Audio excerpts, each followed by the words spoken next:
for a purpose. That is very important. For a reason. For a purpose. For a reason. In other words, you have a destiny. Listen to me. Your destiny is great. Because the plan of God is a great plan for you. For every family. For every believer. For every man. For every church. For every nation. Every nation was born with a big plan. And I'm sorry to say that some big plans were buried in the cemeteries at a very early age. Because these people, their destiny was cut short by the schemes of the enemy. It needs faith for somebody to eat and reach their destiny. As you are born with a star into greatness, a star to access a great destiny. But the devil is a liar. He comes with schemes. He wanted to kill Joseph at an early age when he was a young man, but he had a dream. He had a destiny, but his brothers were jealous about his success. Don't allow yourself, don't release your life to the enemy. Refuse it by faith. You have a great destiny. Whether you are 80 years or 40 years or 30 years, there is a destiny for you. Listen to me, church. It is time now to access our destiny. It is great. Sickness come to kill it. Enemies come to destroy it. Powers of darkness come to destroy it. Sorcerers and witches come to fight our destiny. But I came to say that whatever the case, we are going to stand by faith and we are going to access our destiny. Can I hear an amen for that? The devil can do nothing about it. We are going to reach. We are going to eat our destiny. Even if challenges come, storms come on the way, issues come on the way to fight our destiny, those who stand by faith are going to find and hit their destiny. Some of us, we must reach heaven. And others, even here on earth, we must accomplish our purpose. Somebody ask yourself, what is my purpose? That is your destiny. Why am I around? It calls for faith for somebody to access their destiny. There are 3 levels of faith. Level number 1, no faith. That is level number 1. No faith. We call it the faithless level.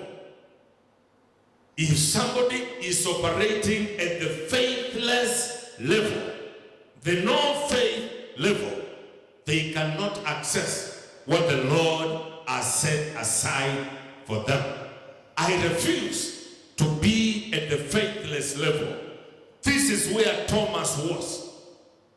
He even wanted to touch and feel Jesus. You are telling me that they nailed you on the cross. I can't believe it. Open your garment so that I can touch the ribs where the nail went through. I want to hear where the spear, pierced your ribs. The gentleman had no faith. Faithless level. When a church, when a people remain at the stage of faithless level, then they cannot access their destiny. It is called the no faith stage.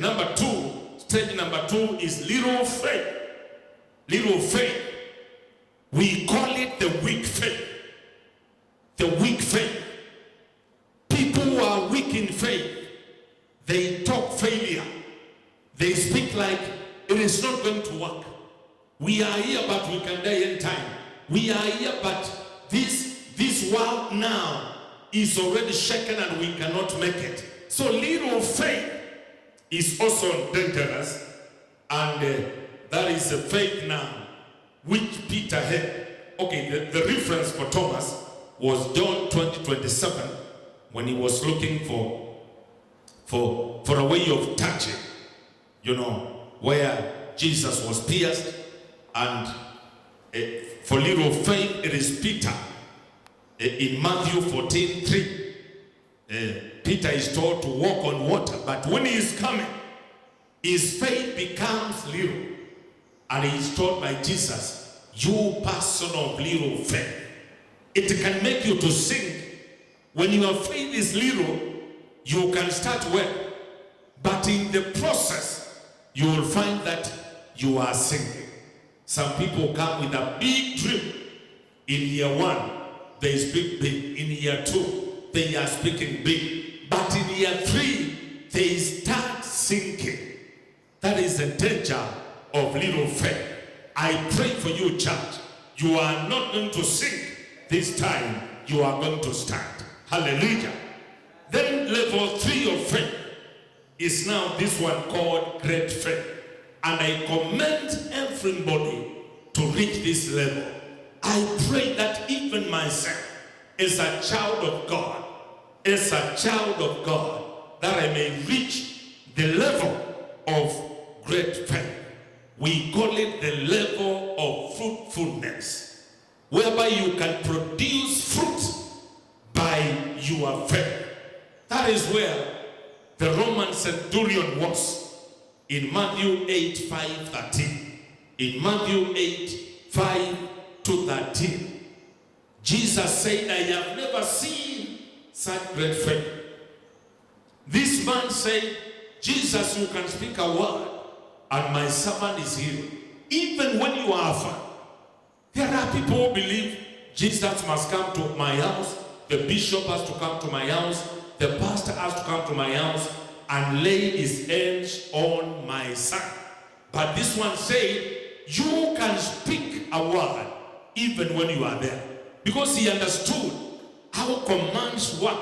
He knew that Jesus was a great man. And as a commander, he knew Jesus can command. And the miracle happens. That was great faith.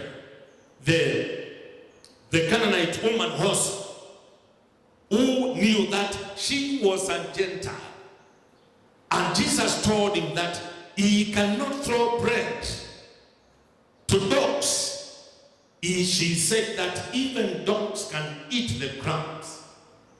Jesus said, I have never seen such a thing. This Syrophoenician woman was a woman of faith, strong woman of faith. In Matthew 15, from verse 21 to 28, 21 to 28, Matthew 15, 21 to 28, she showed great faith. Even if I don't deserve this God, even if I don't deserve to live, I pray that I may get such people with that cry. Even if, God, I don't deserve to live, give me another chance to live. Even if, God, I don't deserve to be rich, give me a chance to possess wealth. Even if, God, I don't deserve to preach the gospel, give me an opportunity to preach the gospel. If, God, I don't deserve to do this degree program, give me an opportunity to do it. You exercise faith and speak to God, and you will receive your miracle. May God give you great faith in Jesus' mighty name. Having spoken that way, I feel I need to pray for this nation and for people. In the name of Jesus, stretch your hand up as I pray for you. Father, in the name of Jesus, I thank you for my viewers. I thank you for the people who have heard this message on the benefits of faith.